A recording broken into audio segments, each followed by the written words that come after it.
The morning begins not with calm, but with a distant tremor of hooves. Across the open plains, the earth shudders as a herd of wild horses bursts into view, manes whipping in the wind, eyes wide with instinctive fear. The clan of Homo heidelbergensis crouches low in the tall golden grass, breath shallow, hands tight around the smooth shafts of their wooden spears. Fire has given them warmth and protection, but today, survival rests on something new. The spear as a weapon of precision and strategy. The hunt has begun. The hunters spread in a wide crescent, a shape learned not from instinct alone, but from countless trials etched into memory. The lead hunters sprint, driving the herd toward the narrowing funnel of bodies. A young hunter, his arms corded with tension, steps from hiding, thrusting his spear forward. The weapon fire hardened in the embers of last night's camp slices the air and strikes the flank of a horse. The beast stumbles, crashing into the mud. The herd scatters, dust rising like smoke in the morning sun. But the victory is not yet theirs. The wounded horse thrashes violently, hooves striking with deadly force. Another hunter leaps forward, risking everything, and drives his spear deep into the chest of the beast. It shudders, exhales, and falls still. Around the carcass, the clan gathers, their cries raw and guttural, mix of triumph, relief, and hunger. Yet the savanna does not allow joy to linger. The scent of blood carries quickly. Shadows shift at the edge of the grassland.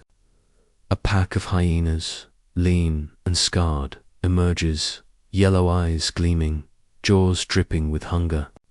They circle closer, cackling calls echoing through the plains. The clan tightens formation. Spears rise. Fire-hardened tips gleam in the sun. A woman holding a child backs slowly toward the cluster of hunters. The hyenas rush in, snapping jaws seeking weakness, but the hunters respond with brutal precision. One spear drives into a flank, another slashes across a muzzle.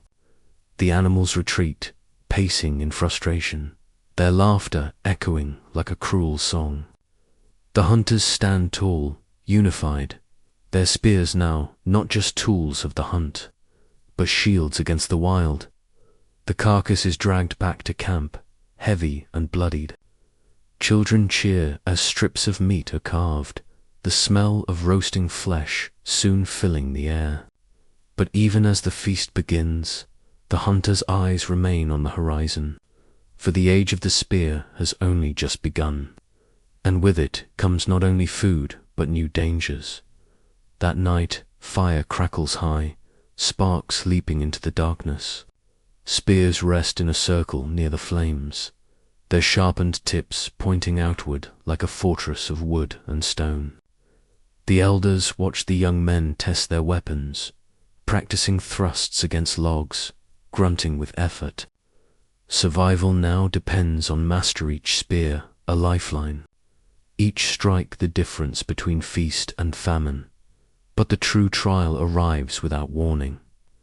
At dawn, as mist curls across the river valley, the hunters stalk a greater prize, a massive straight-tusked elephant grazing near the water's edge. It is a beast of unfathomable size, hide thick as bark, tusks curling like ivory crescents toward the sky. The clan fans out, hearts hammering. Spears are raised. The signal is given, they charge. The air fills with cries and the pounding of feet.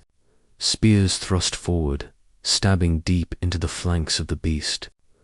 It bellows, trumpeting rage and pain, swinging its tusks like living spears of bone. One hunter is caught in the swing, thrown to the ground with bone-crushing force. Blood darkens the earth. The others hesitate, terror freezing them. The elephant surges, ready to trample the fallen. But then a twist, born of desperation. The young hunter from the horse hunt breaks from the ranks. With a roar, he drives his spear into the soft hollow beneath the beast's jaw. The weapon sinks deep, the shaft quivering. The elephant rears, staggers, and collapses with a thunderous crash that shakes the ground. The clan erupts in cries of triumph, though their joy is laced with sorrow. The fallen hunter lies still, his body broken. The tribe gathers around him, hands pressed to his chest, faces heavy with grief. Death is never far from survival. Every feast is bought with sacrifice. As night falls, the carcass of the great elephant is divided. Meat is roasted, hides stretched, bones prepared for tools. But it is not the feast that holds the clan's focus, it is the circle of spears around the fire. For now, they know, the weapon has given them power, but also demanded blood. The hunters sit in silence, eyes on the flames, shadows flickering across faces hardened by loss and victory alike. A child crawls close, grasping a spear shaft too large for her tiny hands. She drags it toward the firelight, her face lit with curiosity.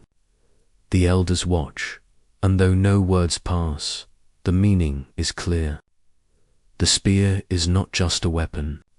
It is the inheritance of the clan, a gift carried forward, a promise etched into wood and fire. The storm of the plains may never relent. Predators may always circle in the grass. But now, armed with sharpened wood and courage bound by blood, the clan of Homo heidelbergensis walks into the future. The age of hunters and spears has begun.